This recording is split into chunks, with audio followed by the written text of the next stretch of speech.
In today's episode, we will discuss the water coaster turned launch coaster that's been thrilling guests at Silver Dollar City for over 20 years. Welcome to Airtime Traveler.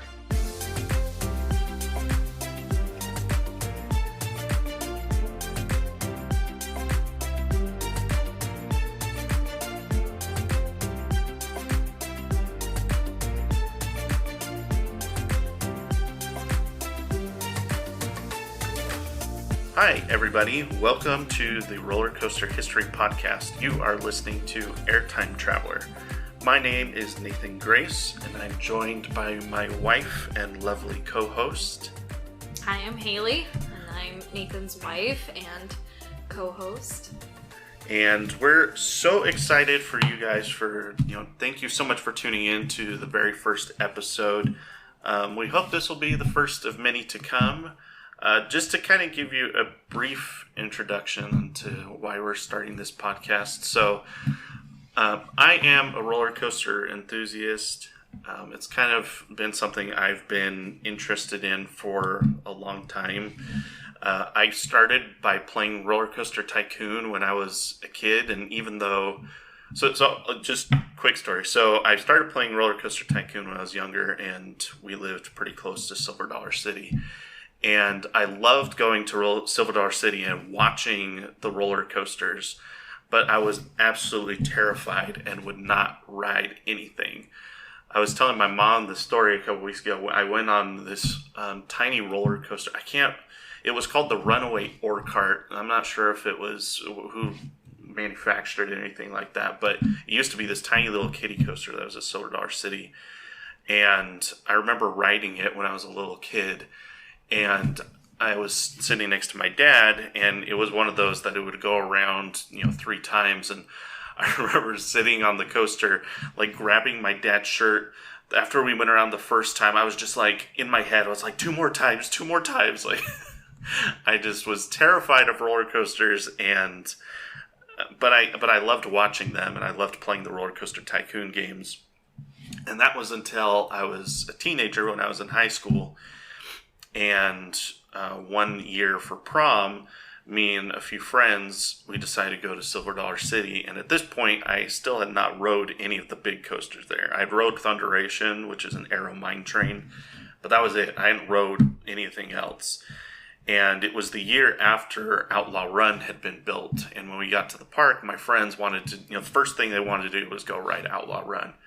And I don't know what I thought I was going to do all day with my friends at Silver Dollar City without riding the roller coasters. I don't know if I was just going to sit there and just watch them, but I eventually decided that I guess they convinced me to get on Outlaw Run. I don't know how, but eventually I rode Outlaw Run, and I actually enjoyed it. So, that day, I rode the rest of at that time, there was Powder Keg, Wildfire, and I think that was all the big coasters at the time. So I rode all 3 of those that day, and ever since then, I've really enjoyed riding roller coasters. So, and it's become a hobby of mine to go explore new parks, and so I just went to Knott's Berry Farm for the first time a couple weeks ago. We'll talk more about, Knott's Berry Farm at some point, but so that's my story. And then Haley, my wife, she kind of will represent, so in the industry, so for you guys that don't know, Haley is not nearly as much of an enthusiast as I am. No. And I love them. I love going on them. And I grew up in Pittsburgh, Pennsylvania, where Kennywood was my home park. And I love going on roller coasters, always have, unlike my husband, who was kind of a scaredy cat when he was younger. That's but true. That's true. Okay. But yeah, I love roller coasters, but I don't know anything about them, so this should be interesting for me. Yeah, so kind of, she's going to represent the GP in this podcast. In the industry, we've referred to GP as the general public. So anybody that's not overly obsessed with roller coasters like I am. So not a roller coaster dork like you. Yes, exactly. It's pretty much, so when we talk about a roller coaster that's good for the GP, might be roller coaster that an enthusiast might find kind of like, I've rode something like that at another park. But the park might put it in because they recognize that for the everyday person, they may have never rode a roller coaster like that before, even though there's one at Six Flags in St. Louis or whatever. But, that's what we refer to as the GP. So you are the GP in this podcast, and I am the enthusiast. So Haley's got her notebook. She's gonna, she might have questions, and we're just gonna get into it. So I wanted to let you know I looked it up, and the manufacturer of the ore cart. Oh, the runaway ore cart. I looked it up for you. It's Molina and Sons. Oh, so, okay. That's your input. That's my input for tonight. It's my history input. She's on RCDB. She's even got the official source out. I looked it up on Google. That's impressive. That's a good website. General public input There's for tonight. There's your GP input for the night. Perfect. All right. Well, so we're going to be talking today about Powder Keg at Silver Dollar City in Branson. So this podcast, wanted to start it because I was looking for a podcast that would tell the stories of individual roller coasters. There's lots of podcasts that tell the stories of coasters that are defunct, or maybe the stories of amusement parks. But I couldn't really find a podcast or even a YouTube channel that did like deep dives into the history of individual roller coasters. There's a few that get a lot of videos, like the really popular roller coasters are the ones that have a really crazy backstory or, had some major incident or something like that. But there wasn't really anything for just normal run-of-the-mill coasters that are still popular, but, Like a Powder Keg, for example. I couldn't find anything that was like, here's a deep dive into the history of Powder Keg. And so I wanted to, I've been thinking about this idea for a while about doing a podcast that would dive into the history of these coasters. So that's kind of why we decided to start it. And I wanted my wife to join me because, one, I enjoy doing things with her, surprise, surprise. But two, I just feel like it would add more depth to the podcast to hear, someone else's perspective that's, maybe not as much into the industry as I am. So well, I gotta tell you, I'm excited to have you share this information with other people other than me, because we walk around parks and that's all I hear is roller coaster facts the entire time. She just listens to me talk about this stuff. This would be great. Some of the stuff that we'll talk about, she's probably heard me talk about while we were in line for Powder Keg. Most likely. Definitely most likely. Okay, so we're going to be doing, so those of you who don't know, Silver Dollar City is our home park. It's been my home park my whole life, and then after Haley and I got married, we moved back into the area that I grew up, and so Silver Dollar City is our home park. It's just a couple hours away from where we're at. So we figured what better, coaster and park to start with than Powder Keg at Silver Dollar City. So both of us really enjoy, so just to talk about Powder Keg for a little bit, both of us really enjoy Powder Keg. Yeah. I think both of us, it's probably both of our favorite rides at Silver Dollar City. It definitely is my favorite. So a lot of people would say the Outlaw Run and Time Traveler are their favorites at the park, which I enjoy. I don't know what your opinion is on Outlaw Run and Time Traveler, but honestly, I think I like Outlaw Run a little bit better than Time Traveler. Yeah. I'm not much of a spinning person, and I didn't think I would like Outlaw Run as much as I did. But yeah. Well, you were really worried to ride Time Traveler for a while too, just because of how dizzy you can get. So we rode when we were in Orlando. We rode Hollywood Rip Ride Rocket at Universal, and she almost passed out when we got off that ride just from I did pass out on the ride, but then when we got off the ride, I was so sick. So she's kind of wary of rides that can do that, and so she was worried about Time Traveler, but she eventually tried it, and you liked it more than I thought you thought you would, I think. So. Absolutely. But and I really enjoy Time Traveler too. It's my number 2 at the park. But I'm a sucker for launch coasters, and so I really enjoy Powder Keg. So Powder Keg, it gets overlooked in the industry a lot, mostly because, well, when it was built, it was more popular. But now that Silver Dollar City is built, Outlaw Run and Time Traveler, they get a lot more attention. So Powder Keg doesn't get talked about that much these days. But a lot of enthusiasts have said that even though Silver Dollar City doesn't have a hypercoaster like Candemonium at Hershey Park, lots of airtime. Silver Dollar and hypercoaster is any coaster that's over 200 feet. That's what that term means. So, and Powder Keg doesn't hit that height limit, but it has so much airtime that it does the same thing that a hypercoaster would. So Wildfire isn't even considered.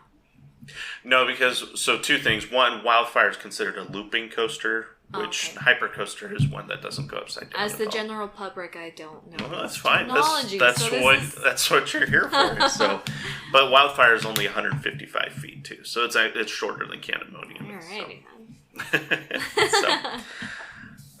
But yeah, so even though Silver Dollar City doesn't have a hypercoaster, Powder Keg sort of fills that gap in their lineup.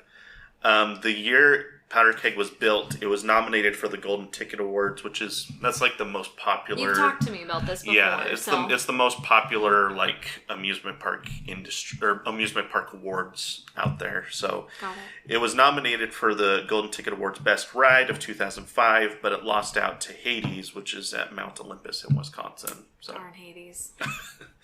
And in its opening year, it was ranked number 40 in the Steel Coaster rankings by the Golden Ticket Awards.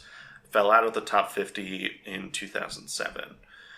And they only do 1 through 50, so you don't know where it's ranked other than that. So, Powder Keg is renowned for its incredibly low height limit. You only have to be 42 inches to ride Powder Keg. Really?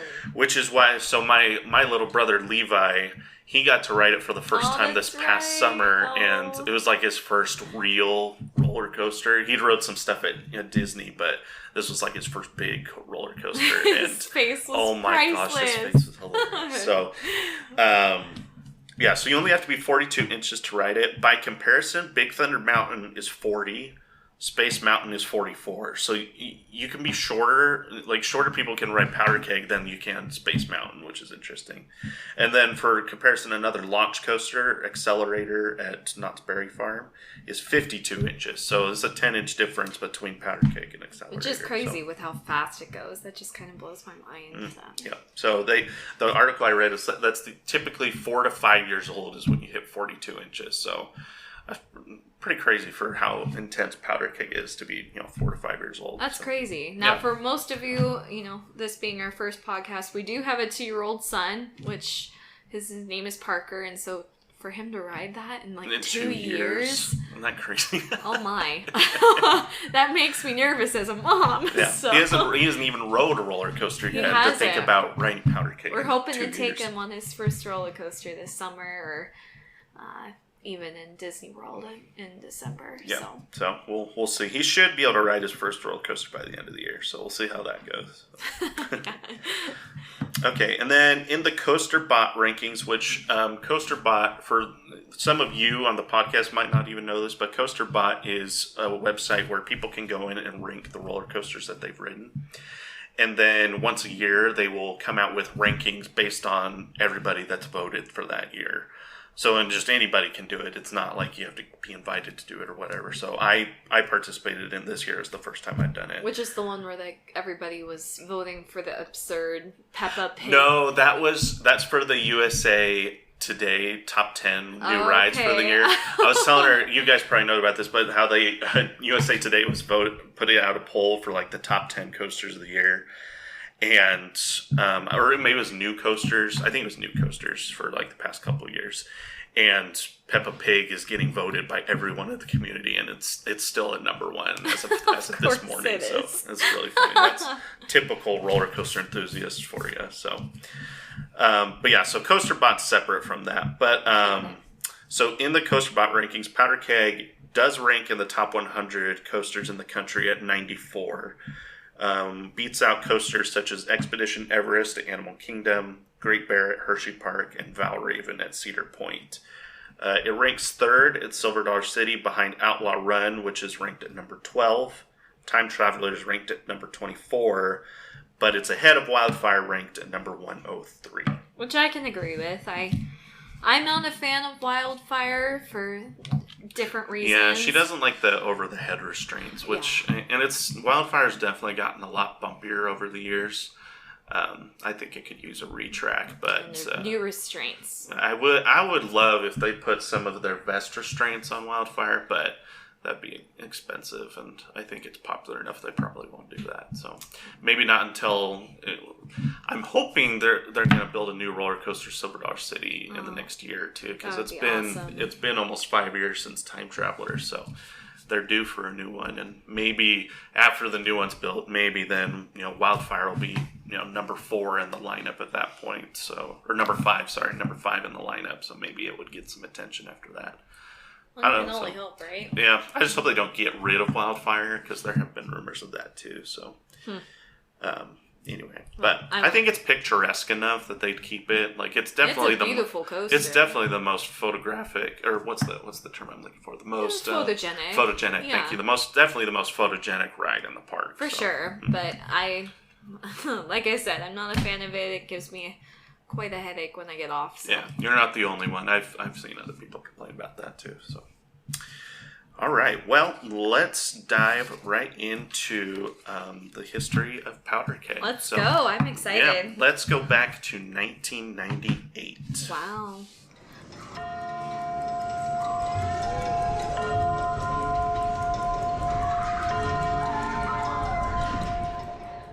We were 2 years old when this coaster came out. Can you believe that? That's crazy. All right. April 1998. We're going to start in SeaWorld Orlando, actually. What? Yeah, so SeaWorld Orlando opened Journey to Atlantis, a water coaster built by Mock Rides. So I've got some, for those of you listening, I have some pictures pulled up that I'll be showing Haley just to give her some visual aids. But I'll put some of these on my Twitter page, or the Twitter page for the podcast.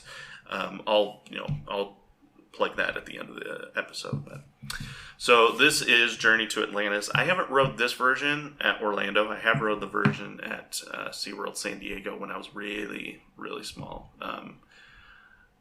It was probably one of the first coasters I rode because it was small enough that my dad was able to convince me to go on it. I was still terrified though. Of course you were. Yeah, this was before I rode Outlaw Run and finally got into coasters. But so this was generally considered the first water coaster that had ever come out. So you can see it has like a coaster section here, but then it's also got like a log flume type section. Interesting. And then at the very end of the coaster section of the ride, there was another splashdown. So there were 2 splashdowns on the ride. So like you get wet, and then you dry off from the coaster, and then you get wet. And then you get wet again, exactly. Of course. All right, cool. So you end up wet no matter what.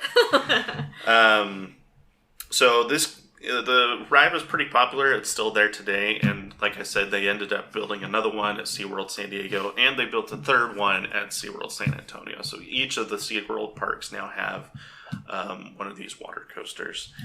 We'll have to go on that one. So. Yeah, it's a fun one. So this was from Vic Abbey at the time, SeaWorld's general manager. He said, "After you've made our journey to Atlantis, no other attraction or ride will ever be the same. It's not just the speed and drops of a coaster, but an illusionary sensory encounter that wraps our guests in its multiple layers and sends them hurtling into unexpected dangers and thrills." So that's quite a lot. But it was popular. A lot of people enjoyed it. And nothing had really been done like this at the time. There were some log flumes that had like coaster-like elements. Like it might go down a drop and come back up rather than coming down into a splash. So, I don't know. There were log flumes that had similar things. But this was the first time where we had seen like a roller coaster and a log flume all combined together. Okay. So, following the success of this, coaster manufacturer Premier Rides took notice and wanted to develop their own version of the coaster. So, but instead of calling it a water coaster like Mock Rides did, they called it a liquid coaster. So, made it different. Premier Rides, they were relatively new in the industry, but they had become popular for some of their launch coasters. So they did Flight of Fear, which is at King's Dominion and King's Island. So we'll get to try that one later this summer. Yes, we will. And then they also did Mr. Freeze it's called Mr. Freeze Reverse Blast nowadays, but it was just Mr. Freeze. This one's at Six Flags St. Louis and Six Flags over Texas. So they had become pretty popular for their launch coasters, but they had never done this liquid coaster. This was something new. So September 25th, 1998, Silver Dollar City announced that they would be constructing a brand new coaster. Family visitors to Silver Dollar City had dwindled in the early 1990s, but they had been bringing in recent additions to the park to bring an increase in attendance and revenue, trying to focus more on families, try to get more people there, just because you get a lot of families in Branson anyway. Right. So that's what they got to focus on to get people to the park. You know, it's interesting because, like, my dad, remembers going to Silver Dollar City with his travel bus company. Yeah. And it's just interesting to hear his perspective of when he went to it. Like, it was not really an amusement park. It was more, you go to the shop there kind of thing. Yeah. So there was a few rides there, but then it was like the shopping was the most important aspect. And then like exploring the cave. Right. And so, but now definitely, it's definitely become a destination amusement park over the past 20, 30 years. So, so in response to surveys, the park had adjusted its emphasis toward families. In 1993, the park opened Thunderation and Aerodynamics Mine Train. They added Geyser Gulch in 1997 and Splash Harbor in 1998. In an effort to continue to push the park towards high-tech thrills, Silver Dollar City struck a deal with Premier Rides to build Ripsaw Falls, which would be their first liquid coaster, set to open in 1999. Cost would be nearly $7 million, and it would be the park's largest single investment to date. And it would ride would be built on a 6-acre plot of land near the Opera House and was expected to attract an additional 100,000 visitors per year and raise the level of competition with other theme parks in the region like Worlds of Fun and Six Flags St. Louis. So, spokeswoman Lisa Rao said, I think it's Rao, I don't know, R-A-U, I think it's Rao, Lisa Rao. Okay. We'll go with it. Said the ride, though in keeping with the park's theme, would be in a different league than anything else the park had done before, which is true. I mean, Thunderation is pretty thrilling. I think that was probably definitely their first thrill coaster that they put in the park, but it had the Aero Mine Train had been done for 20 years at that point. Right. So this was the first time Silver Dollar City was going to be, introducing something brand new that hadn't been done in another park before. Oh, cool. Okay. Yeah. Sometime between the announcement and the final opening, the ride name was changed from Ripsaw Falls to Buzzsaw Falls. So, and this was the official announcement that they sent out to the guests. So, this is really interesting with this giant saw blade in the middle of the coaster track. That's pretty aggressive, but also that you never saw it coming. That's a joke I would make. That was totally a joke I would make. So I feel like they still have like parts of this advertisement though in the decorations of the ride. Like if you go out on around the ride, queue? Through the queue, but not only that, but I think like on the one side of the ride, I thought there was a giant sawmill. So they might be wrong. Well, we'll go over some parts of the ride are still there. Right. And I tried to reach out to the park to see if maybe some remnants of the ride had been placed around other parts of the park, but they never got back to me because we're a small podcast right now. So maybe someday I'll get an answer on that. That'd be awesome. All right. So the coaster was often advertised as the world's first liquid coaster. This is technically true because of the liquid versus water coaster, they named it differently. Also, the other difference, this ride, so if you look at this picture of Journey to Atlantis, you can see that the boat kind of sits inside the coaster track. Huh.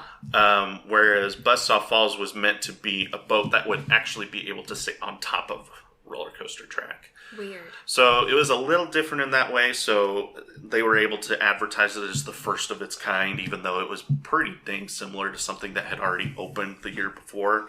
But, most people live so far away from SeaWorld Orlando in this area that, they may have never even heard of Journey to Atlantis. That's true.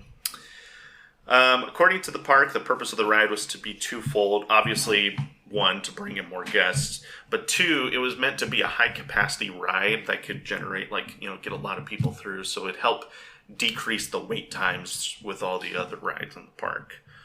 So. Yeah, we don't see that as much anymore. No. I feel like the wait time is still excruciatingly painful. So yeah, it's definitely better at Solar City than other parks, but some of those lines get pretty long. So.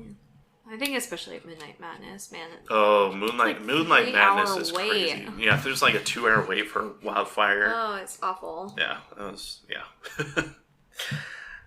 Mike Hutcherson. It was originally scheduled to open in April 1999, but its official debut was pushed to Memorial Day weekend following construction delays. Mike Hutcherson, the park's senior vice president at the time, said that the cutting-edge technology and the challenging terrain was to blame for the setbacks, which, if none of you have been to Solar City, it's definitely challenging terrain to work with.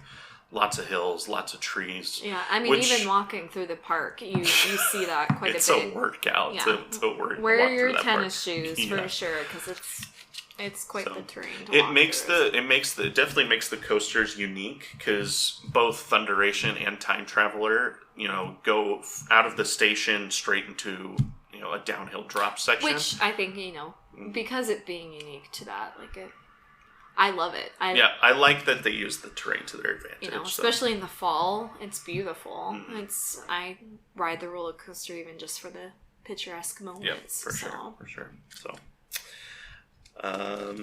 during construction, the park put an emphasis on saving as many trees as possible. They still do this anytime they've come out and said, anytime they take down a tree during construction of a ride, they plant a new one. They plant 2 new ones. That's right. Yep. You've told me this before. I have told you about that. So that I'm not sure if this is when they started doing that, but they were doing it at this point, and they continue to do that today. So, and they said the infamously rocky soil of the Ozarks also presented challenges. Which, if you've ever tried to plant a garden in this area, that is absolutely true. They said at one point the crew hit rock while digging for some of the ride's water pumps, and they had to end up blasting the rock out of there. So they said that delayed. Imagine walking through the park, just hear it blasting. I don't know if they did it at night, but anyway, yeah. Still, I mean, I feel like there's people that live close enough to the park that They might have. Yeah, that's interesting. So. As the park neared Memorial Day weekend, the opening was pushed once again to mid-July. During testing for the ride, it seems that the final splashdown was an issue. Originally, splashdown section was supposed to be just water, but the decision was made to add 450 feet of additional track from the bottom of the hill all the way underneath the splashdown. So you can see that here, how the track goes all the way down the splashdown.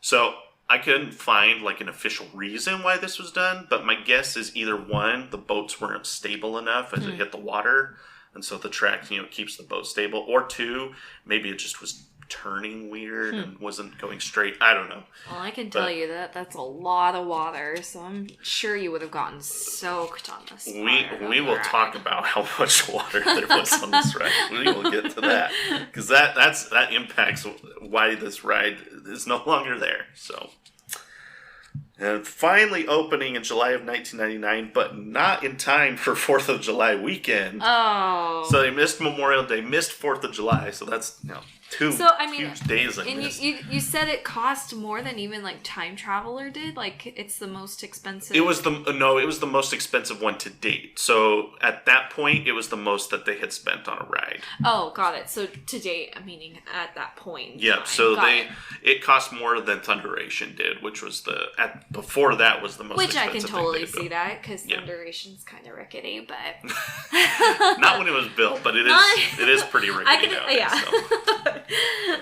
So they've kind of maintained, I feel like, Powder Keg a little bit more than Thunderation. Yeah, and it's newer, so that helps too. Yeah.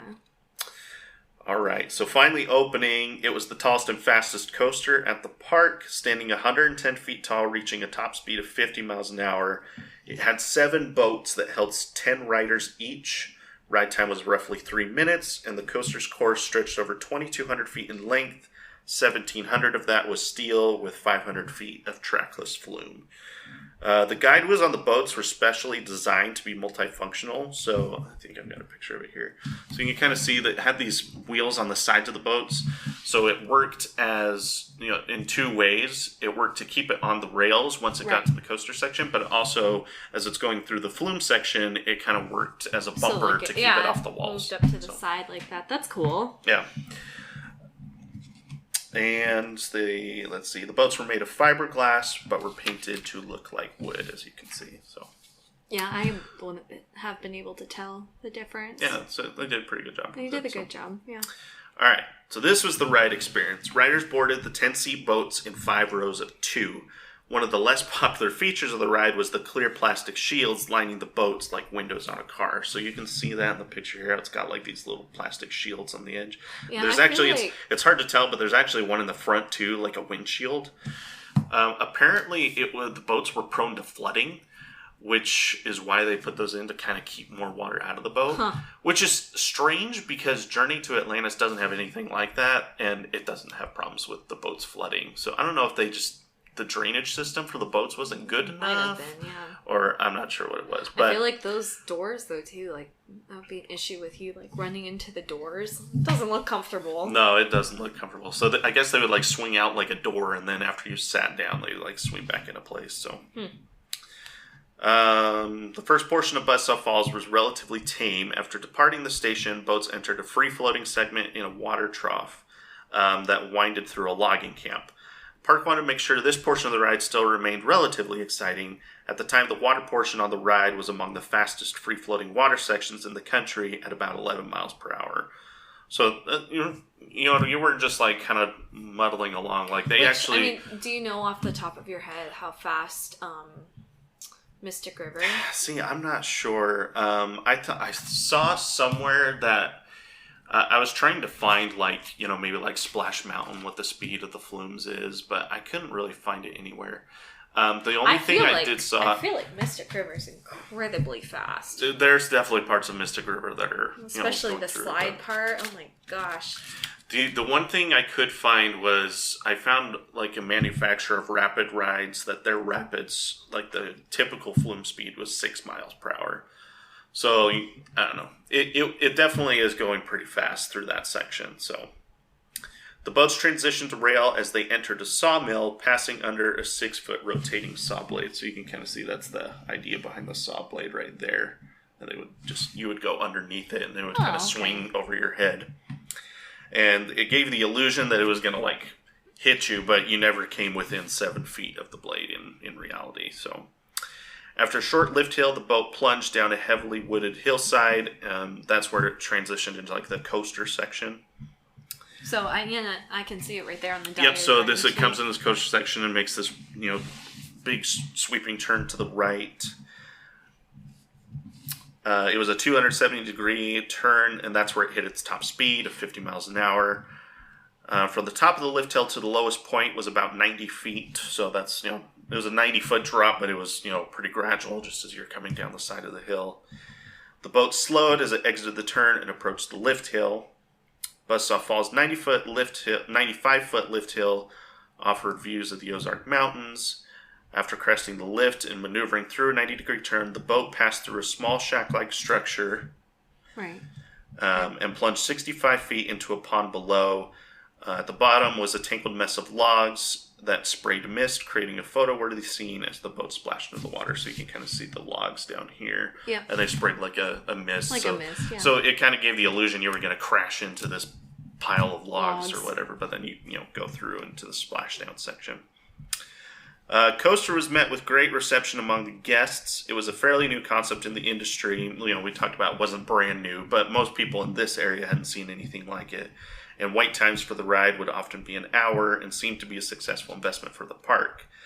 I saw some reviews of people that didn't realize it was a roller coaster, because if you think about it, you would walk up, so that if you think of how Powder Keg's set up now, you would walk up and the launch track goes off to the left-hand side and then disappears out into the woods. Back when this was here, you would walk up the hillside, you'd look to the left, like and it's the splashdown section. So you just see it come down to the splashdown, and you can't see the rest of the ride. Oh, I can't even imagine that, like, you getting on the ride, fully expecting it to just be like a water ride. And nope, you're going on a roller coaster whether you like it or not. So there was, if you looked at the sign when you came into the ride, it would say on there like wet roller coaster experience or something like that. So if like you were paying attention, you would be able to see that. Some people, I saw reviews of people that were like, had no idea it was a roller coaster until they got on the ride. Oh my goodness. So, let's see. The ride's fame spread throughout the industry and helped Silver City gain a reputation as a destination theme park. The ride even helped Silver City win the 2000 Applause Award for Excellence and actually beat out Kennywood for that award. So. Oh, well, excuse me. So, however, it quickly became obvious that the ride had several technical issues. The first issue was with the boats taking on water, which we had talked about. Oh, yeah, we talked about that. Early sketches of the ride. So if you see this sketch, you'll notice the plastic shields aren't on the boat in that sketch. Not on that one, but yeah, in the picture. But in the actual picture, there is. So I don't know if this was like something they discovered during testing and had to add on to the ride afterwards. Because we'll talk about this later, but Premier Rides only... honestly, those shields look like something you would see from COVID, honestly. They kind of do. They look like... There's what is it? New Texas Giant is a roller coaster down in Six Flags over Texas, and they have like these plastic shields on that are like meant to keep you from sticking your hands out, so that you don't like hit your hands on like trees or coaster supports. But yeah, that's kind of what it looks like. So it's interesting. That is interesting. What else? The ride also suffered from oversensitive infrared sensors. Anytime these sensors were triggered, the ride would have to be completely shut down until the issue was resolved. Usually there was no issue, though. It just got triggered by water or something, and then they'd go to fix it, and there was actually nothing wrong. So that's annoying. I feel like as like a general public person, too, like that would be really frustrating. Like... I feel like that's happened to us before at different places, like where we get in line and we wait till the very front, and then you're like, oh, just kidding, the ride's shut down, and then you go get in line again, like after a couple hours, and then, oh, just kidding, the ride's closed again. Like, I feel like I'd be frustrated with that, so yeah, well, that makes complete sense. Yeah, that's absolutely right. Like, that's one of the things I saw is that, it caused excessive amounts of downtime for the ride, which, leads to angry and unsatisfied guests. Which like especially, me. Yeah, well, especially if you're coming to see a brand new ride, like if the brand new ride's not open, then it's like, I've rode everything else here before. There's other things to ride, but I came here to ride this. And so it's definitely annoying when that happens. This was especially an issue with a ride that has 7 boats. So if you think about it, if the whole ride has to shut down, but you've got 4 boats that are out on the track right now, that's all 4 of them have to stop. Yeah. That just sounds horrible. That sounds like a nightmare. So because of that, they rarely ran all 7 boats at once. In fact, I saw this one interview where the manager of the ride was talking about how they had just gotten to 5 boats. And he was super excited about that. So they still had 2 boats not being used, but 5 boats was an accomplishment to get it to that point. And to add to all of that, the coaster was extremely expensive to run, not to mention the constant maintenance and, dealing with the flooding and with the sensors. The water had to be constantly pumped into the attraction in order for it to run properly. So, like this section that we were looking at here, like that's not just like standing water. Like it's constantly pumped and flowing like a pool. through. Like that's insane. Yeah, and so if they, to shut off the water, basically shuts off the whole ride. Right. In order for it to continue to run properly, they had to constantly pump water. Well, because didn't they have to drain it too and then completely refill it? I mean, probably, yeah. Because I know that they've had to do that with, like, Mystic River. Mm-hmm. Yeah, when there's some kind of issue, sometimes they have to do that. So. Oh, my goodness. Yeah, so it was a pain. Okay, so that's what it's dealing with throughout the rest of 1999, and then as it opens again in 2000. And then in July of 2000, just a year after the attraction had opened, Silver City announced Wildfire, a $14 million B&M steel looping coaster. The 3,073-foot coaster was the park's first inverting coaster with a top speed of 66 miles an hour and a 155-foot drop. It would now be the fastest and tallest coaster in the park. A little under a year later, Wildfire would open on April 6, 2001. and it would break into the top 50 in the Amusement Today's Golden Ticket Awards for Steel Coasters, which was the first time Silver City had done that, as far as I can tell. I couldn't see them on any other Golden Ticket Awards before then. So, I mean, which we can get more into Wildfire on a different episode. So. Yeah, we'll talk about Wildfire at some point. So, but, in 2001, like, Wildfire was pretty groundbreaking for, some of the things. It wasn't, like, top of the industry because it wasn't the first time that model had been built. Got it. But it was definitely, like, on people's radar when it was opened back then. So, that was 21 years ago now. It's definitely been outclassed by other things. But back then, it was a big deal. And so after Wildfire opened, then that kind of became the new headline attraction instead of Buzzsaw Falls. And then in the following years, the park's wet-dry raft slide, the Waterboggan, which you haven't even seen because they closed it down before you ever got to go to Silver City. But when I was a kid, that was my favorite ride, was the Waterboggan. And I remember you telling me about that. I think I've told you about this, because you can still see the building that it was in. So when you're over by Fireman's Landing, there's like that huge wooden structure. Oh. That's where the water slide started, at the top of that building, and then, like, you told me, like, didn't you have to, like, climb the stairs? Yeah, you had to climb to the top. I wouldn't ride it just to climb the stairs. Like, I hate Time Traveler for that reason. Oh, because you have to climb down. Climb down the stairs. And then climb all the way back up to the top of the station. Yeah. I think it was poorly planned in that sense, but that's a different story. I think it was purposely planned to give them plenty of space to put the queue. It bugs me. So I'm like, why would you? I don't know. So, but that's my general public. That's your GP view.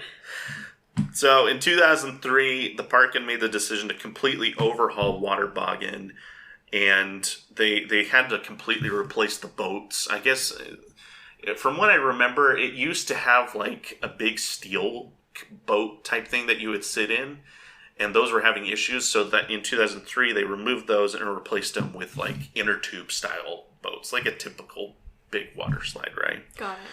And so between the addition of Wildfire and people and Silver City investing money into one of the other water rides at the park, people started to wonder if maybe Buzzsaw Falls was going to have like a major refurbishment, or if it would be on the chopping block. It was still having tons of issues at this point. I saw a post that many employees referred to it as Buzzsaw Flaws. That's what the nickname was for it among the employees at the park. And so yeah, there were lots of rumors floating around. And then in early 2004, Buzzsaw Falls didn't open with the rest of Silver City. And shortly thereafter, they put up fences around the ride, and that's when, rumors started to fly. Shore indication. That's the oh no, what's happening? So lots of people, there was like signage put up that indicated a new ride was coming. And then they sent out a survey to some of the longtime Silver City like guests and pass holders, and someone posted like some of these ride concepts that they were asking people about. So one of them was a launched coaster, which obviously we're going to talk about. That's what they ended up doing, was Powder Keg. Right. But you can see some of these are really interesting. So they looked at a Doppelmayr suspended coaster, which, for those of you that aren't familiar with that, it was basically a combination between like a ski lift and a roller coaster. It was like a single rail, and that you would like sit like 4 in a row and like swing down like you were on a ski lift, but going downhill. I mean, that does sound like fun, but yeah, there was only one ever made by Doppelmayr, and it failed miserably. Well, so I'm glad that they didn't put that in. It's good that they didn't go with that.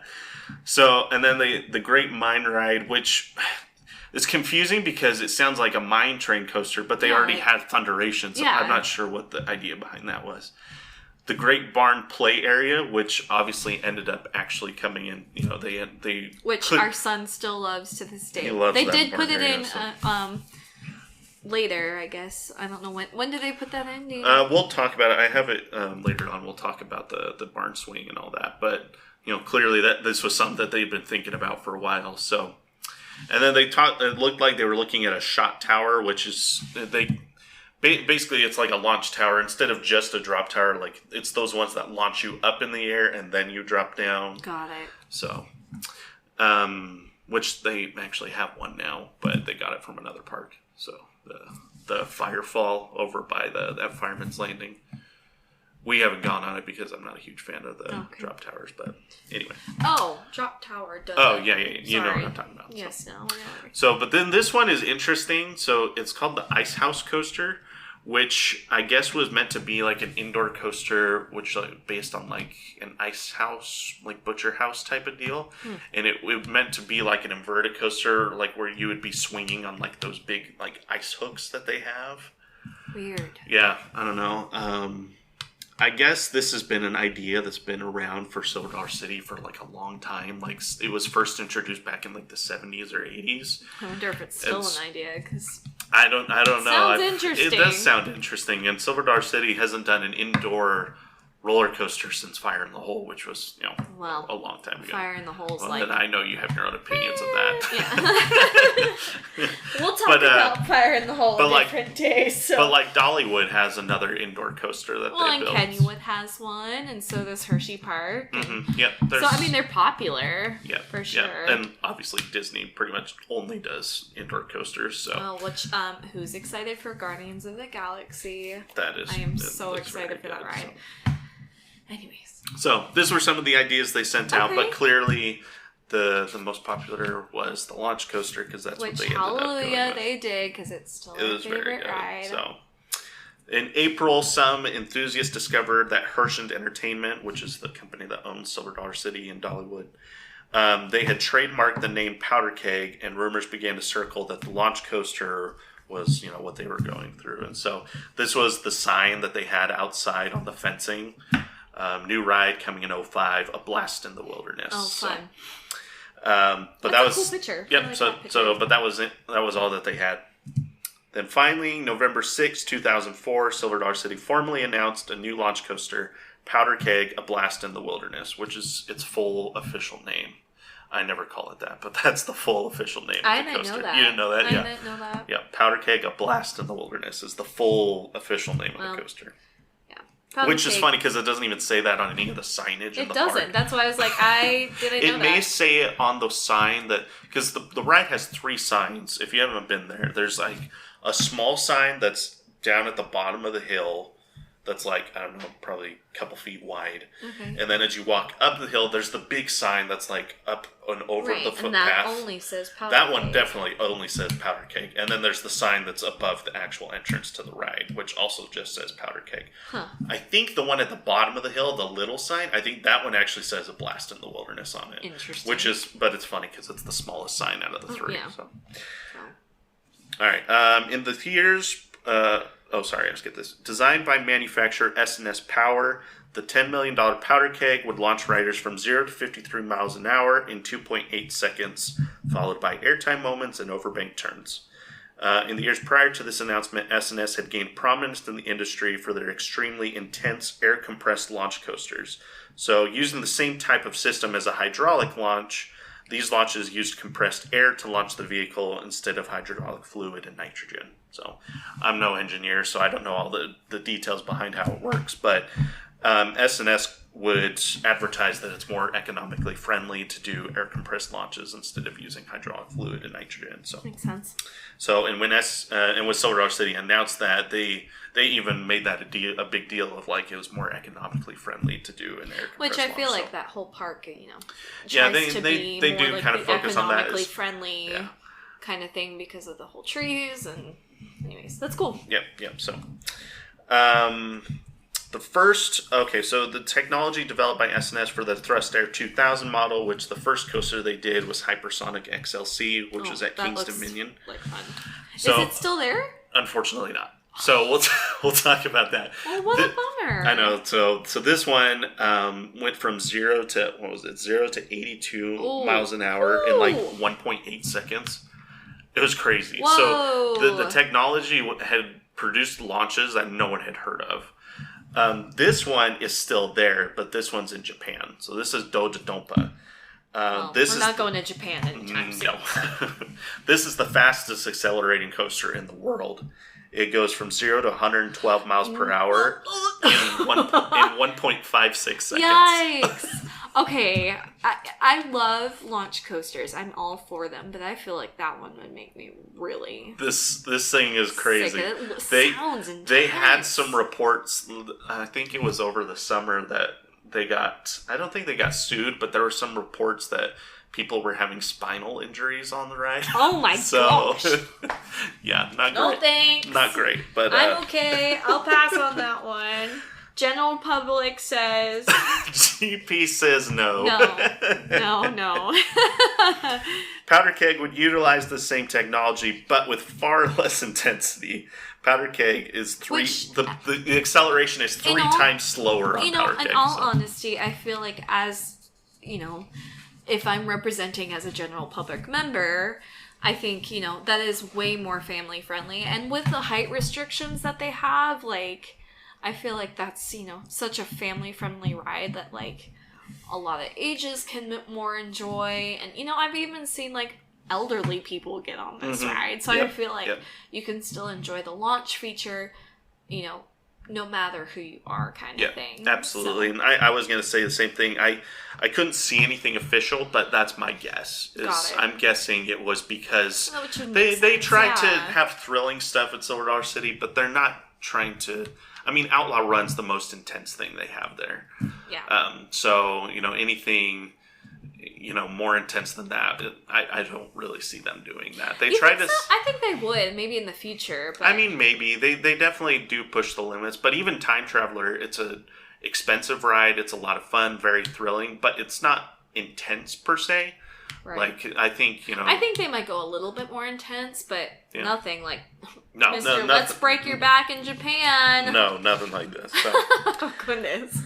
So it's possible they could have also done it to cut down on costs. So, for example, Powder Keg was $10 million. Hypersonic XLC at King's Dominion was $15 million. So a little bit pricier. So, because of the construction that had been going over the past year, Powder Keg was slated to be ready in just a few short months for the 2005 season. So they announced it in November, and it opened 5 months later.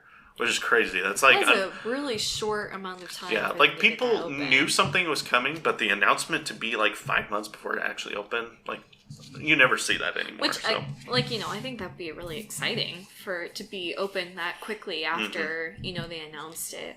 Yeah, I wish they did that more. Honestly, we've been waiting for Tron and Galaxy to open in Disney World forever. For how long now? Tron's they've been working on that for 28 years, something like that. Something like that. Anyways, no, it's not that long, obviously, but man, it feels like they've been building that thing forever.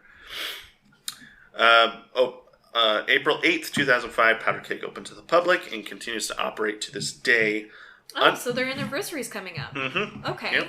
So, which makes sense. I mean, the park opens mid-March. Right. So if it's it might have opened. That may have been opening day in 2005. I'm not sure. So makes sense. Unbeknownst to some, until opening day, Powder Keg was not a completely new ride. For the most part, it is, but it had utilized parts of the old Buzzsaw Falls coaster. The park had never advertised that Powder Keg would use parts of Buzzsaw Falls, which makes sense. You're not really advertising that kind of thing. But you can even see. So this was an artist rendition that was done of Powder Keg, and we'll get into it. But the parts that Buzzsaw Falls that it used are not in this. So the lift hill, and that's the most defining features. The lift hill is still left over from Buzzsaw Falls, and there's no lift hill in this artist rendition that the park sent out. It's kind of blurry too. It is kind of hard to tell, but it would be right here. Got it. And you can, there's definitely no lift hill. Which riding the Powder Keg, and because you've told me that they've used the old rides parts before, and so riding it, you can definitely tell which parts are the older parts and which ones are the newer ones. But I think it's a feature that I love, and I think it's, just a showing of the progress of how far Silver Dollar City has come, for sure. Yeah, so definitely. So, let's see. Park had never advertised, and okay. So the ride experience for Powder Keg is as follows. Riders board 16-seat trains in rows of 2, 4 cars per train. The train disembarks from the station into a unique transfer track that moves the train sideways up to the launch platform. Which is one of my favorite parts of the ride. I mean, honestly, It's very strange. And it's different than anything I've read. Yeah, we'll talk about why they had to do that. Okay. Yep. Oh, well, I'm excited too. Yeah. So the launch platform also includes a section of track behind the train. So this like, I don't know if I have a picture of here, but there's like that spike that goes up that's all black and burnt and they like designed it to look like it's been burnt off. So not only does that look great and fit into the theme, but it also serves as a safety measure in case for some reason the train didn't make it over the first hill and rolled backwards. It would roll backwards through the launch platform and up into that spike, and then that would keep it from crashing into anything. I did not know that. I thought it was strictly cosmetic. Mm-hmm. So it's a safety feature too, which is smart. That is smart. That's cool. The train rolls out onto the launch track as some audio dialogue plays themes such as "You're too close to that nitro" and "Do you smell smoke?" Do you smell smoke? Which I've remembered that from when I was a kid. After the launch system engages, a siren plays as the stoplights go red, yellow, yellow, green. The train then launches from 0 to 53 miles per hour in 2.8 seconds. Which, I have to say, like, the funniest thing whenever, we took Parker and watched it for the first time with him, like, his reaction was he freaked out because it's loud. Like it's not. Well, and the station shoots off, or not the station, but the launch building shoots off fire from back behind the train when it launches. It scared him so bad. Our poor kid was just crying, but it's one of our favorite features. Is the little 3, 2, 1. Yeah. Do you smell smoke? You smell smoke. Train launches directly into a 60-foot airtime hill that drops 110 feet as it turns to the right. The train then vaults upward over a second airtime hill and hits its top speed at the bottom of the second hill, which is interesting. I didn't know that. The train then flies through a 120-degree overbank turn, and then leaps into an 85-degree stangle dive to the left. At this point, if you pay careful attention, and I think I've showed you this before, but you'll notice that the track changes as it turns to the right. So, and that's where the transition happens between the new Powder Keg track into the old Buzzsaw Falls track.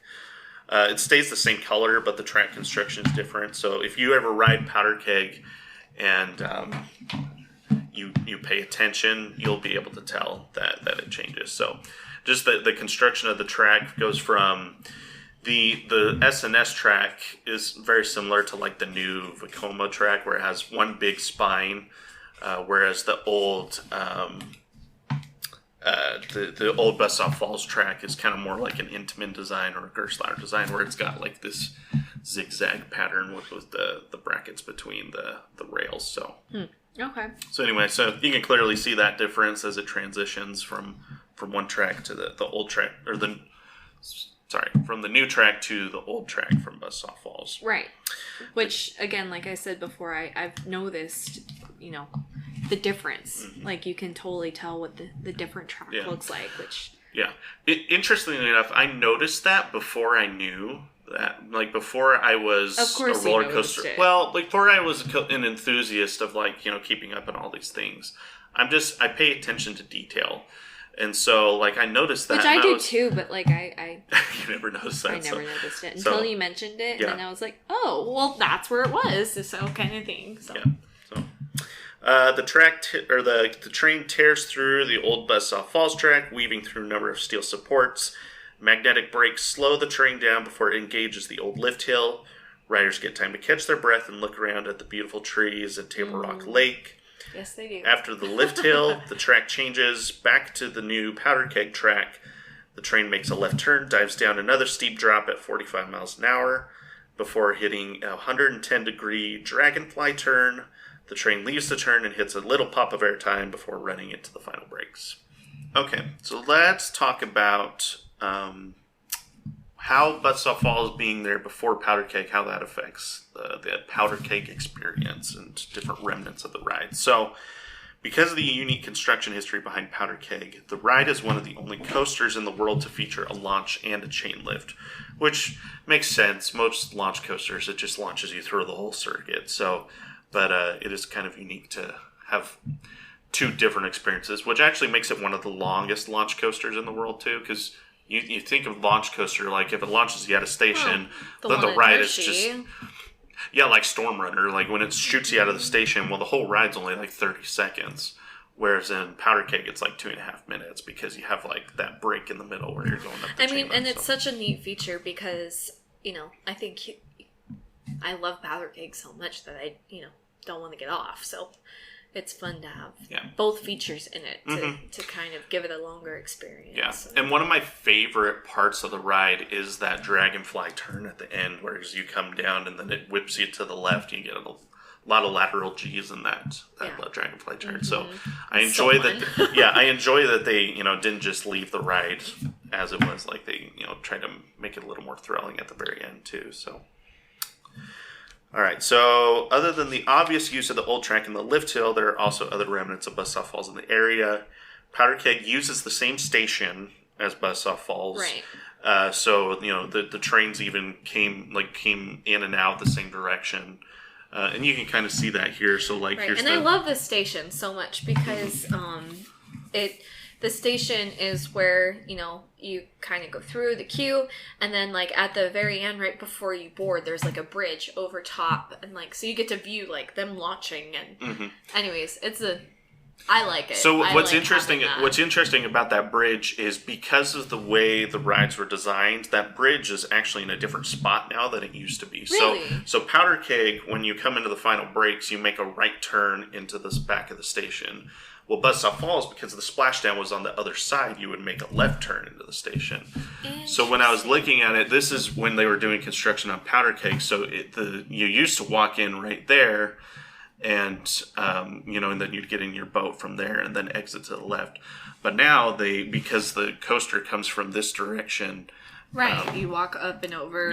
You walk in on the left side of the station, and then you walk in. Once you get inside the building, you walk up and over the track, and then still boarding from the right side of the track, and then exiting on the left side. So, so it was interesting. I didn't realize that was the. Other than that, neat little tidbit. So other than that, the queue's pretty much exactly the same from what I understand. So I couldn't find any pictures at the entrance of Buzzsaw Falls, from the ride entrance or the sign for the ride. I couldn't find anything. You gotta be honest, Nathan. Not a lot of people would take pictures at the entrance of the. Why not? I don't know. I wouldn't. So I'm the general public. Oh, so. This is a GP. Maybe you would because you're the rider enthusiast. I guess so. So I guess no enthusiast. You take pictures of everything. With it's the ride. True. I enjoy taking pictures of the coasters. Which to be honest, your pictures are quite good. I feel like if you had sorry. Excuse me. I feel like if you had a really good camera, you'd be a pretty good photographer. I mean, the only problem with that is I don't like carrying a lot of stuff when I go to amusement parks. But what if that was your full-time job? I mean, I guess. I don't know. Some parks are kind of weird about if you got paid to go and ride the rides, but take pictures. I mean, I'd be down for that, obviously. I'd be down for that too. Some parks are just kind of weird about when you have even paying you, hey, your pictures are awesome. Come ride our rides for free and take pictures. Right. I just mean like when we were at Hershey, Candemonium, you can't take anything on the ride. Right. You have to put your stuff in a locker, which is I understand why, but it is kind of frustrating. Tedious, so, yeah.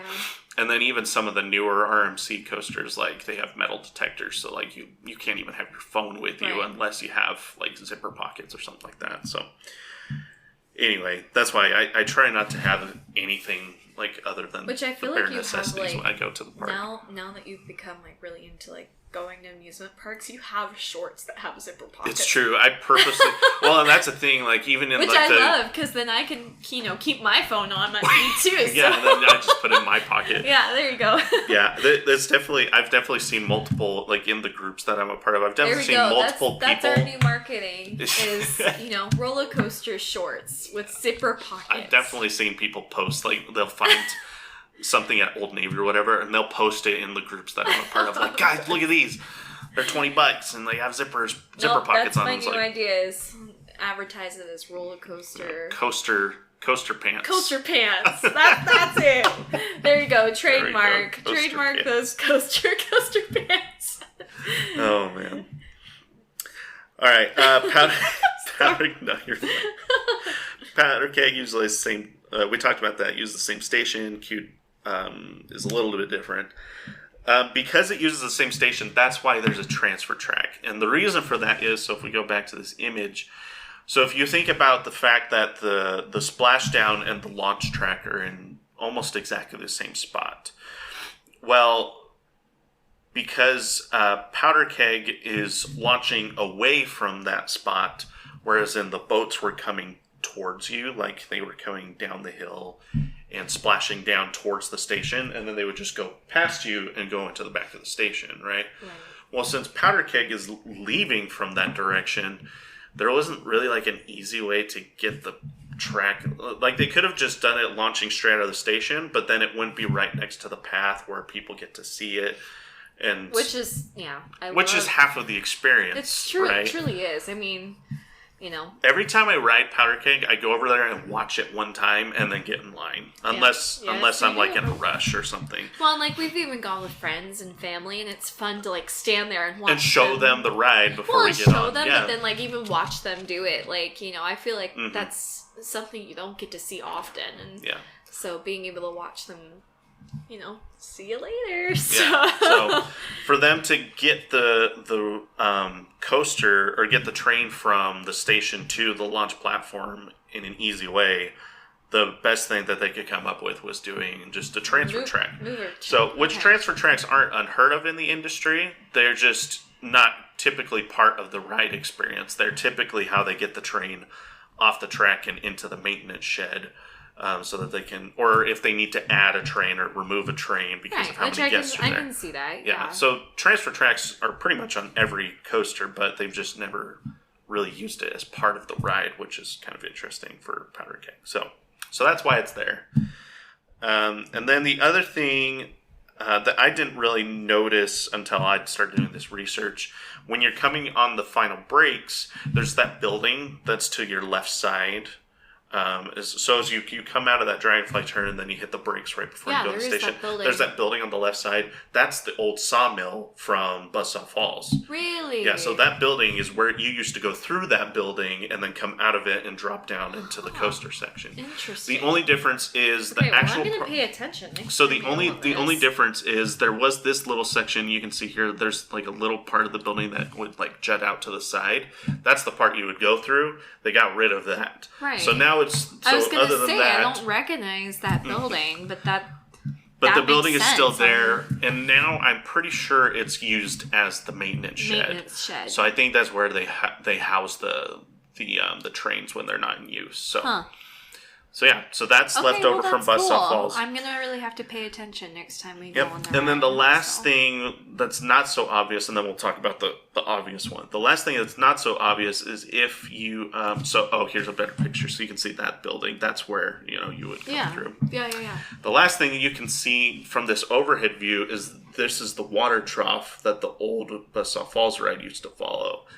And so when you're on the ride, if you look down, like on the side of the track to the left and the right, you can see the concrete troughs. I'm trying to see if you can see it in, like down here. Yeah. You can see that's where the boats used to go. So if you're ever on Powder Keg, and you can look down to the right and to the left of the track, and you'll see these big concrete troughs on either side of the track. That's where officially cool. Yep, that's where the boats used to flow through. So it would come around here and then go up through the sawmill. I mean, they've honestly done a great job hiding that because I've never noticed it. Yeah. Well, and mostly because once you get to the final breaks of the coaster, you're kind of like, whoa, you're not really thinking about looking around. You're kind of like, that was a lot of fun, and you might be out of breath or whatever. Right. You're not really looking around at all the details or whatever. Right. So. Kudos to Silver Dollar City for hiding it that well. They did a good job. So great.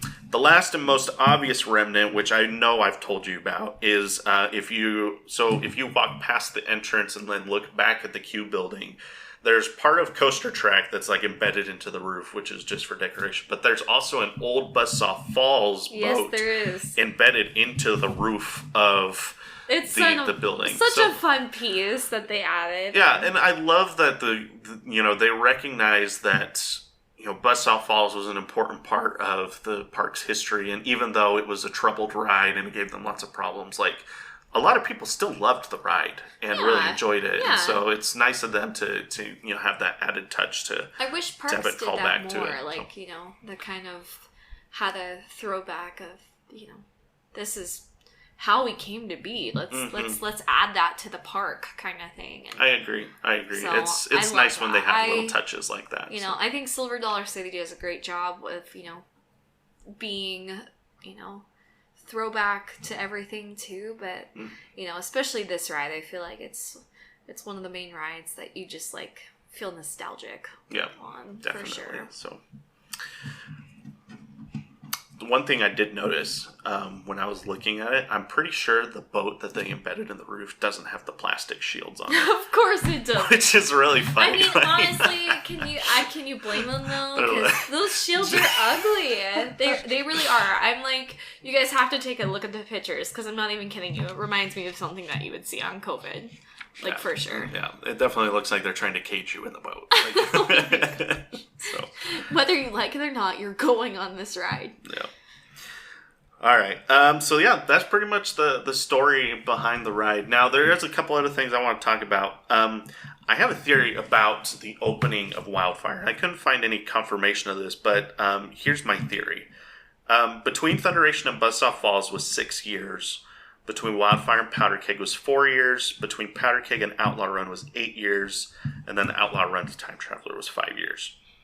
But between Buzzsaw Falls and Wildfire was only 2 years.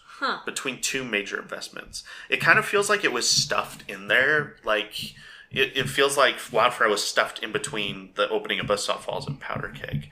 It was only announced a year after Buzzsaw Falls had opened. Here's my theory. I think they were already looking at building a big steel coaster, but I think they rushed the project because Buzzsaw Falls was having so many issues. Like I said, I can't find any confirmation of that, but I know that Buzzsaw Falls was designed to be to put a lot of people through and have a high capacity, and because it was having so many issues, it wasn't. So not only was it drawing more people to the park, but the lines were getting longer because Buzzsaw Falls didn't have the throughput that they wanted it. So makes sense. Wildfire has a huge throughput because it's 4 across seating, and it's a big coaster. Yeah, you can put 32 people on those B&M trains. And it goes fast. So I feel like honestly, even if there's a so-called wait time, that ride goes pretty quickly. Mm-hmm. Well, and it has 2 trains, so theoretically it can get 1,300 people through at a time. Gosh, I can't even remember the last time I saw Wildfire with 2 trains. And maybe that's because we don't go in the summer that much. Maybe. We try to go when it's less crowded, but usually it's only 1 train, and the ride and the wait time's still only like 10 minutes. All right, so Silver Dollar City, if you're listening, why did Wildfire is our accusation of... That's not an accusation. Well, not an accusation, but it's our theory corrective. I don't even know if they would admit to it if it was true. But... No comment. No comment. And then once Wildfire opened, I feel like that gave them an excuse to close down Buzzsaw Falls and do the Powder Keg project. Right. So, because then they had a new, they weren't closing their headline attraction. Right. Because now that was Wildfire. So, I don't know. It makes sense, but I don't know. It would be a smart move. Yeah, so. Since the opening of the ride, there's been very few, if any, changes made. I can't find confirmation of this, but I feel like the dialogue has changed. And you wouldn't know this because, you've only been going to the park for a few years. But we went to Silver Dollar City the year that Powder Keg opened. And I didn't ride it back then because, like I said, I was scared of it. But I wish you would have. I wish I would have too. But... you can hear the dialogue from the sidewalk, and so, I can still hear the dialogue. Smoke? Yeah, do you smell smoke? I definitely know that's been there the whole time, because I remember that from when I was a kid. But there's this one line in particular that plays now.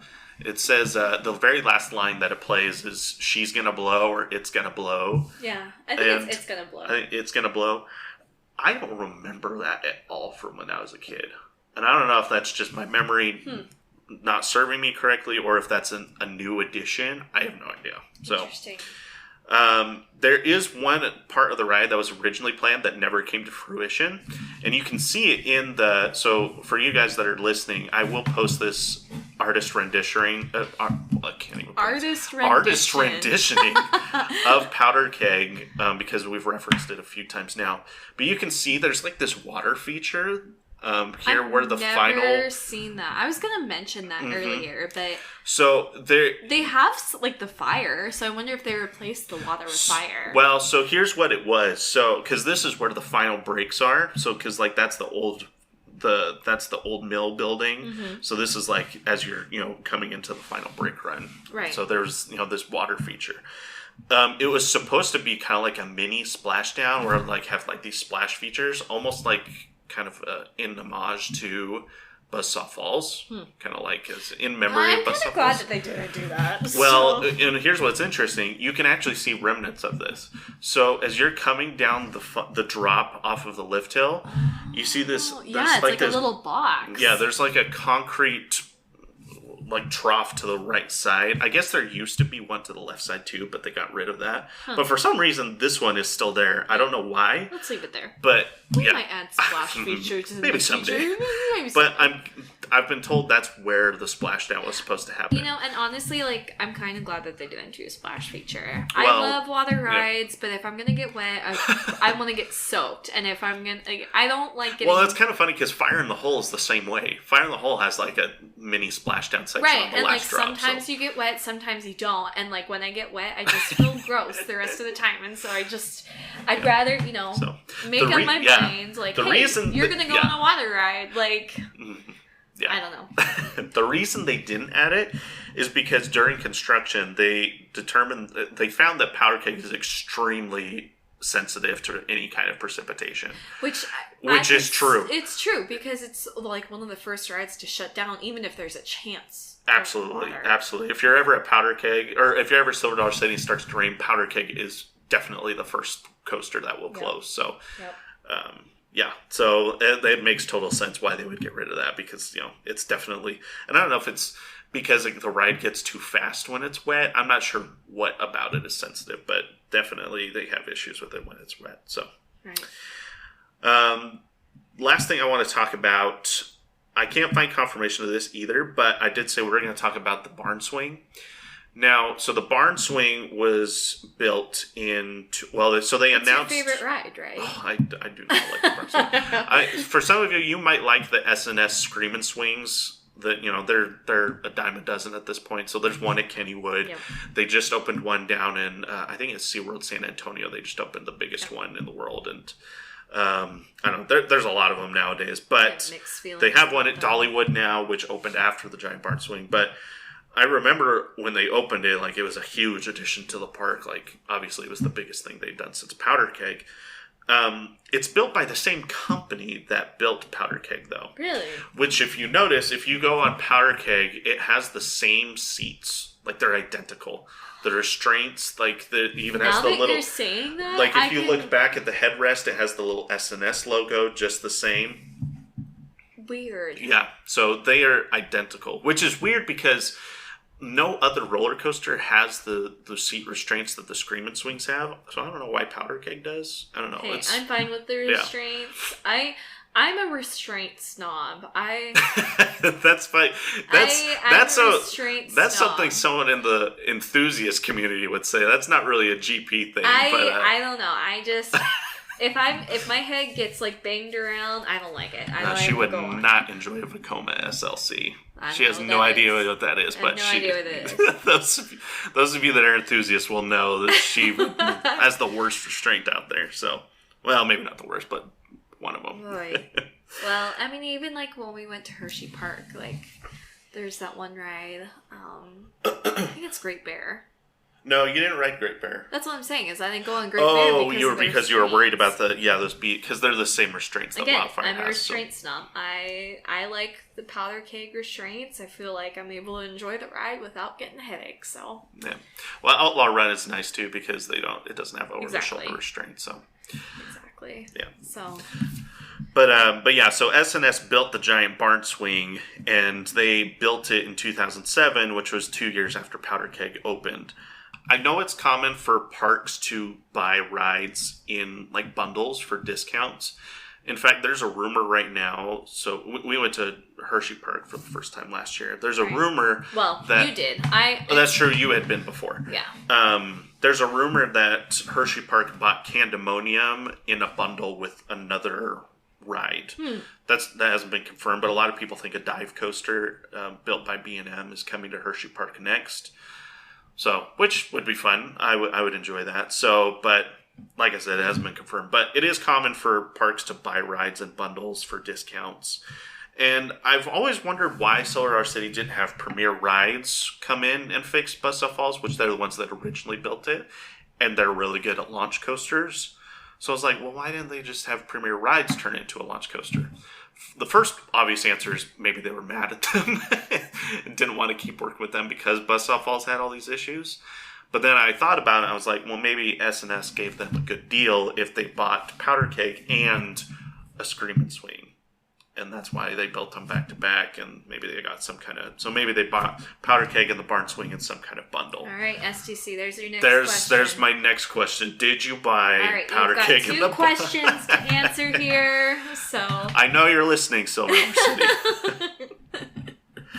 I know. I mean, next time we go, we need to track down these managers. Saying like, hey, I got this podcast. Answer these questions for us, Silver Dollar City, or else we're never coming back. So...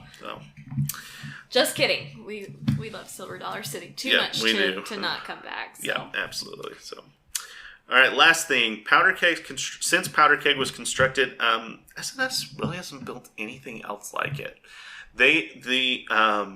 So Hypersonic XLC, which we talked about earlier at King's Dominion, closed in 2007. So a couple years later, it had major mechanical issues, and the maintenance costs were through the roof.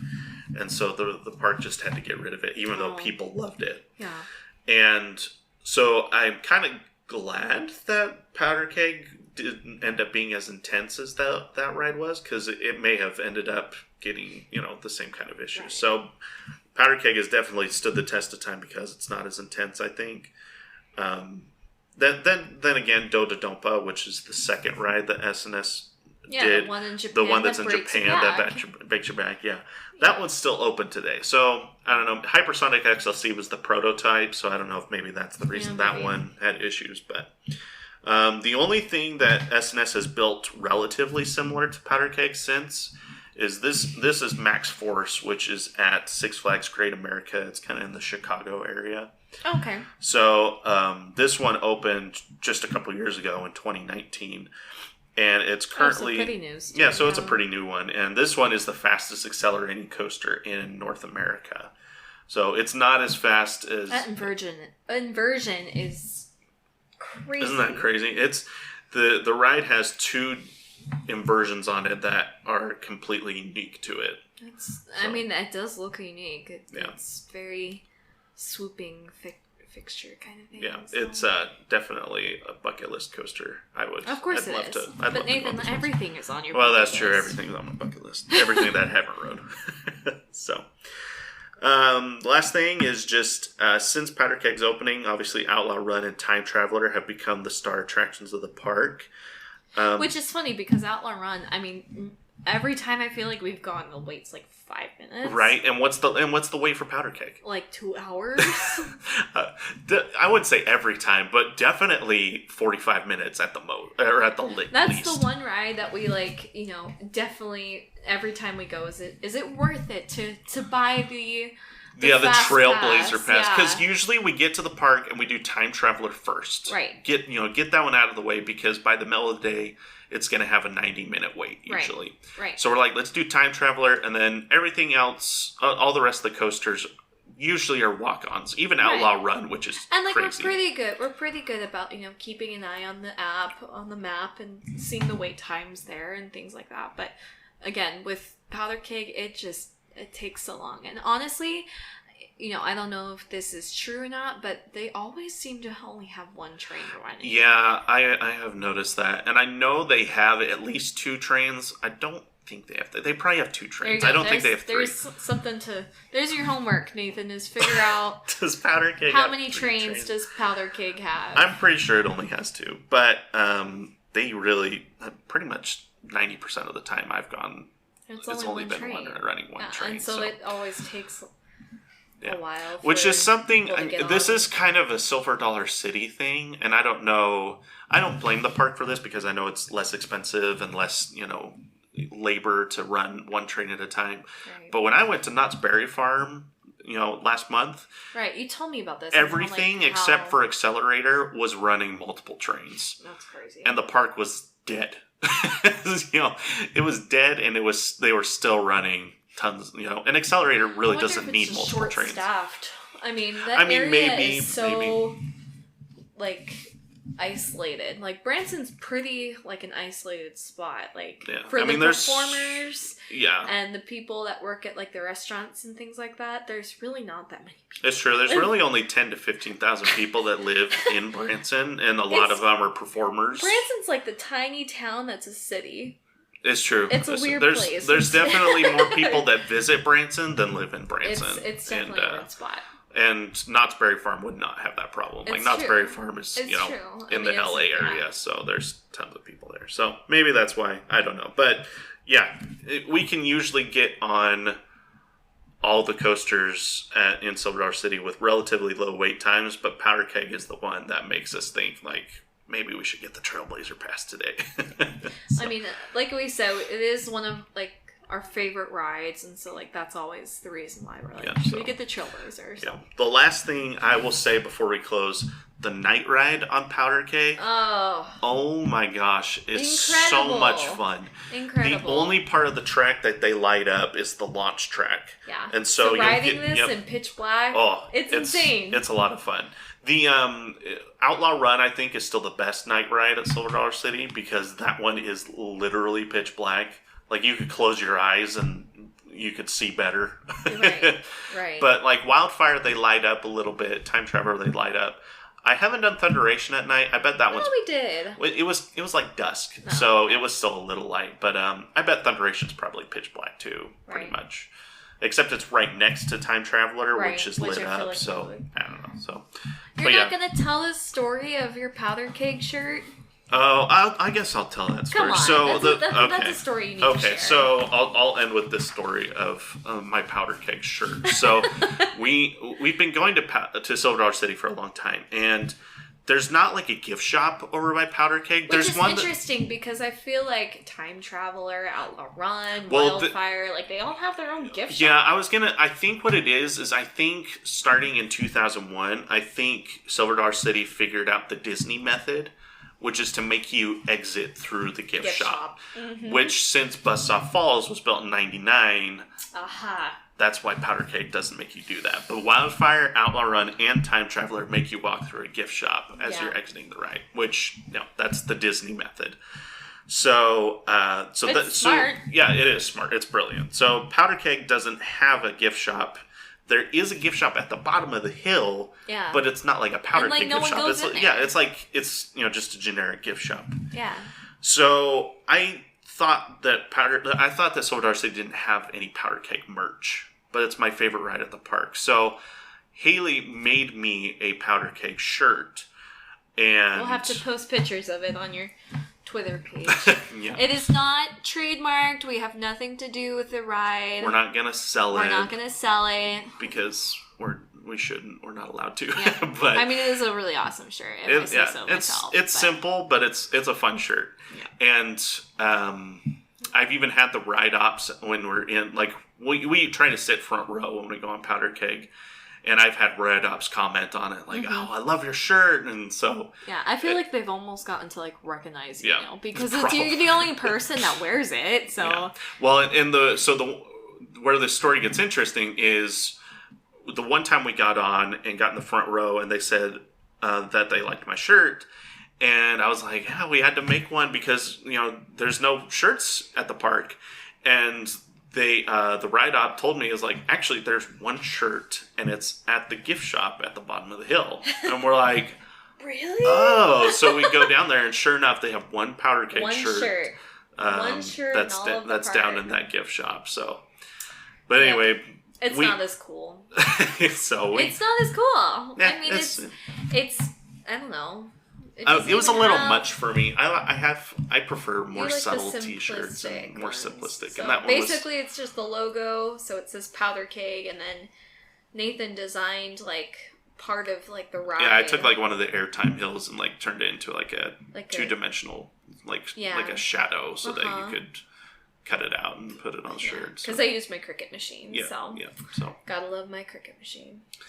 But anyways, the moral of the story. The moral of the story is there is a Powder Keg shirt at the park if you need one.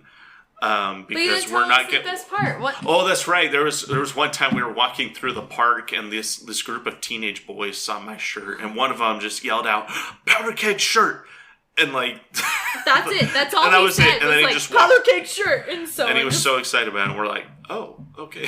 So that's like an inside joke between us now. Every time we get on Powder Keg, we always Powder Keg shirt. Powder Keg shirt. But I guess other people were looking for one and couldn't find it because it's hidden away in that gift shop. True. I feel like every time we go now and you wear that shirt, I definitely get comments on it because I don't know. It's definitely it's definitely a dark horse at the park. Like people always go to Silver Dollar City for Time Traveler and Outlaw Run, and then they get on Powder Keg and they're like, "Oh, like that was a lot more fun than why haven't I heard about this ride?" So, but yeah. So that is the story of Buzzsaw Falls and Powder Keg. One other thing I'll tell you is I did talk with one of the the designer of Powder Keg, not Powder Keg, the designer of Buzzsaw Falls. Interesting. I didn't know that. Yeah, the company is R.C. Stengel, and the problem is they weren't very helpful. Oh, so, okay. Maybe they will be. Basically, I sent them an email asking them some questions, and they said they would look into it, and they got back to me, and all of their answers were, "We don't know." Like, instead of just saying "we don't know," they literally, under each question, just said, "We don't know. We don't know. We don't know." Okay. They said it was built in 98, and so, like, we don't know the answers.